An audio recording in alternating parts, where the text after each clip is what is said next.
Máte niekedy pocit, že na tie najťažšie veci v živote ste nakoniec aj tak úplne sami? Keď v noci nemôžete spať kvôli obavám o deti, keď v práci čelíte nespravodlivosti, alebo keď vás prepadne únava z kolotoča povinností, ktoré akoby nikto nevidel. Ten vnútorný pocit izolácie môže byť niekedy ťažší než samotná práca. Často si vtedy kladieme otázku, vidí ma vôbec niekto? Záleží niekomu na tom, čo prežívam? Odpoveď na túto tichú samotu nášho srdca nachádzame v dnešnom čítaní zo svätého Evanjelia podľa Jána. Ježiš povedal farizejom: Odchádzam a budete ma hľadať, ale zomriete vo svojom hriechu. Kam ja idem, tam vy prísť nemôžete. Židia si hovorili: Vari sám seba zabije, že vraví: Kam ja idem, tam vy prísť nemôžete. On im povedal: Vy ste z dola, ja som z hora. Vy ste z tohto sveta, ja nie som z tohto sveta. Preto som vám povedal, že zomriete vo svojich hriechoch, lebo ak neuveríte, že ja som, zomriete vo svojich hriechoch. Pýtali sa ho teda: Kto si ty? Ježiš im odpovedal: Od počiatku to, čo vám hovorím. Mám o vás veľa čo povedať a súdiť, ale ten, ktorý ma poslal, je pravdivý a ja hovorím svetu to, čo som počul od neho. Nerozumeli, že im hovorí o Otcovi.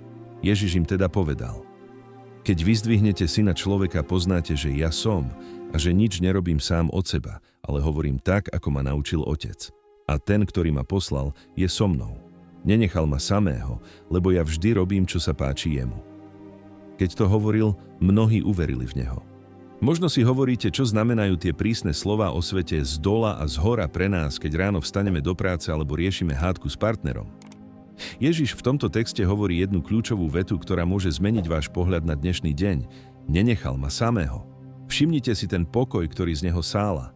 Farizeji na neho útočia, nerozumejú mu, vysmievajú sa mu. On však nie je rozrušený. Prečo? Pretože jeho hodnota a jeho sila nezávisia od toho, čo si o ňom myslia ľudia tu dole. On vie, že je v každom okamihu spojený s Otcom. Predstavte si to na príklade zo života. Spomeňte si, keď ste ako deti niečo robili a za chrbtom ste cítili prítomnosť otca alebo mamy. Mohli sa vám v škole posmievať, mohli ste spadnúť, ale ten pocit, že on je tu so mnou, vám dával odvahu vstať.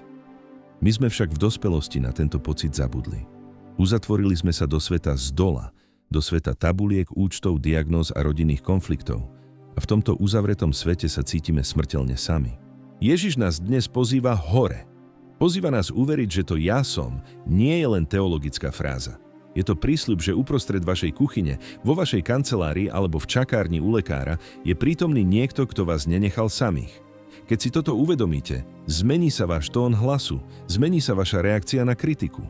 Už nemusíte bojovať o svoju pravdu s takým krčom, pretože vaša opora nie je z tohto sveta.